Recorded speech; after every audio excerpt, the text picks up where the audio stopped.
7 citations. Thème: presse. 1. Aucun acte barbare ne saura jamais éteindre la liberté de la presse. Nous sommes un pays uni qui saura réagir et faire bloc. François Hollande. Cette citation de François Hollande exprime une forte défense de la liberté de la presse face aux actes de violence ou de terrorisme. Voici une explication des principaux éléments. 1. Aucun acte barbare, cela fait référence à des actes violents et inhumains, souvent associés à des attaques terroristes.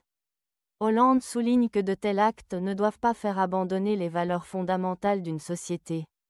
2. Ne saura jamais éteindre la liberté de la presse. Ici, il affirme que même si la presse est attaquée ou menacée, cela ne pourra jamais réduire ou détruire son rôle essentiel dans une démocratie.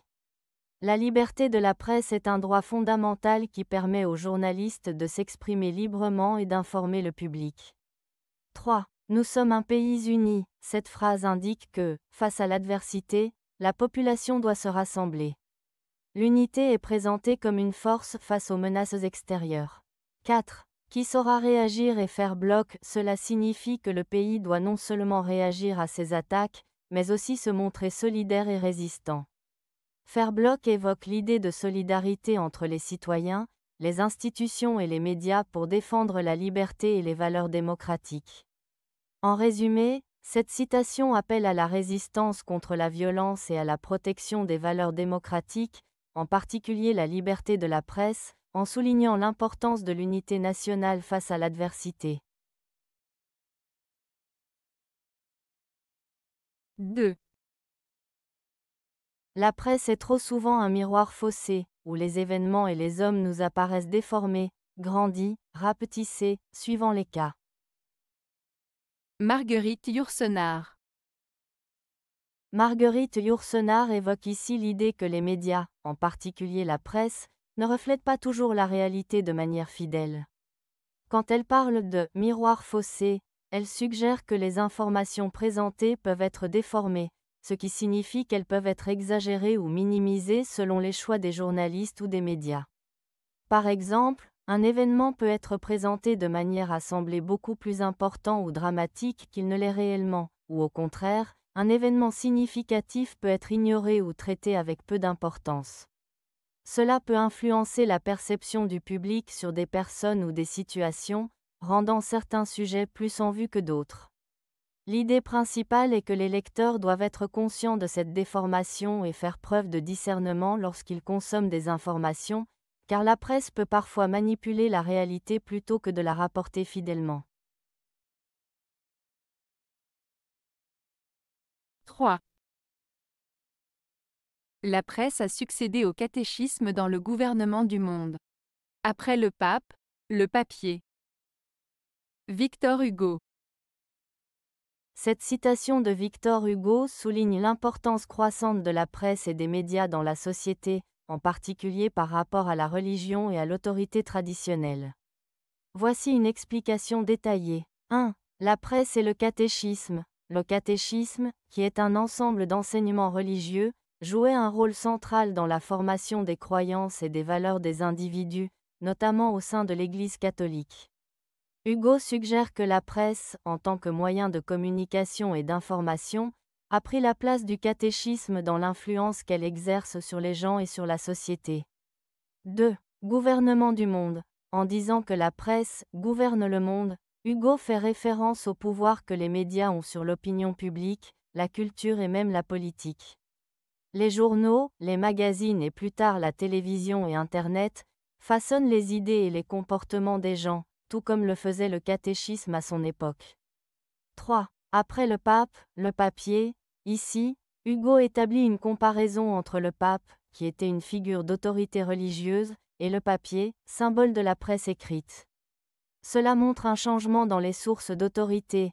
Alors que la religion dictait autrefois les valeurs et les normes, aujourd'hui, ce sont les médias qui influencent les pensées et les actions des individus.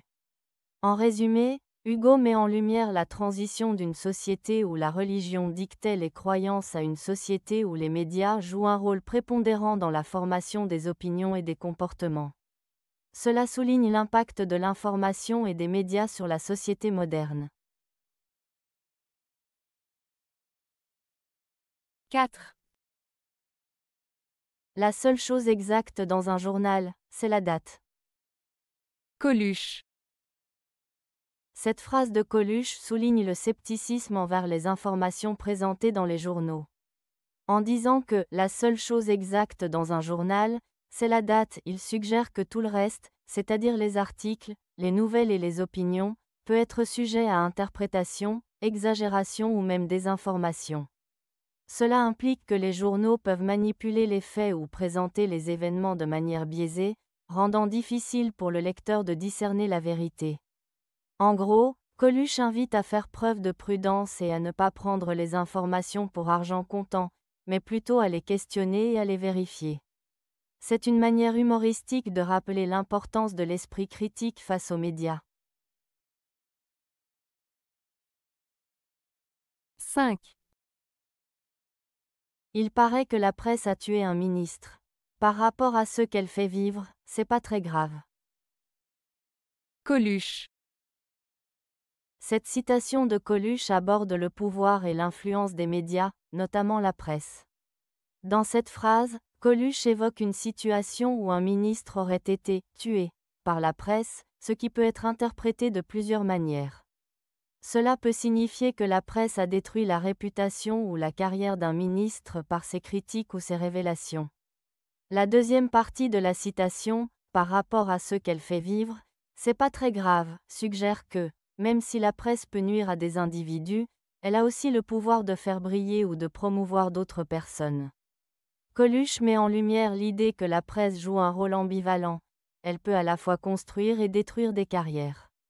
En somme, cette phrase critique la manière dont les médias influencent la vie politique et sociale, en soulignant que la portée de leurs actions peut varier considérablement.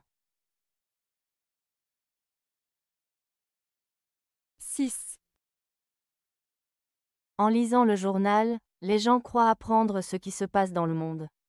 En réalité, ils n'apprennent que ce qui se passe dans le journal. Philippe Geluck. Cette citation de Philippe Geluck souligne une critique de la manière dont les informations sont présentées dans les journaux. Elle suggère que les lecteurs pensent s'informer sur le monde en lisant les nouvelles, mais en réalité, ils ne découvrent que ce que les journalistes ont choisi de rapporter. Cela signifie que les médias sélectionnent et filtrent les événements, ce qui peut donner une vision biaisée ou incomplète de la réalité. Les informations peuvent être influencées par divers facteurs, comme les intérêts politiques, économiques ou les préférences du public. Ainsi, les lecteurs ne reçoivent qu'un aperçu limité de ce qui se passe réellement dans le monde, basé sur les choix des rédactions plutôt que sur une représentation objective de la réalité. En somme, cette phrase invite à réfléchir de manière critique sur la consommation d'informations et à se méfier de la perception que l'on a du monde à travers les médias. 7. Le service le plus important rendu par la presse et les magazines est d'apprendre aux gens à se méfier de l'imprimé. Samuel Butler. Cette citation de Samuel Butler souligne l'idée que les médias, comme les journaux et les magazines, jouent un rôle crucial dans l'éducation des lecteurs sur la nécessité de questionner et de critiquer ce qui est écrit. L'expression « se méfier de l'imprimé » signifie qu'il est important de ne pas croire tout ce qui est publié sans réfléchir. À une époque où l'information est facilement accessible, il est essentiel d'analyser les sources, de vérifier les faits et de considérer les intentions derrière les articles. Butler suggère donc que la presse a la responsabilité d'inciter les lecteurs à être vigilants et critiques, afin de ne pas se laisser tromper par des informations erronées ou biaisées. En somme, cette citation met en avant l'importance de l'esprit critique face à l'information écrite.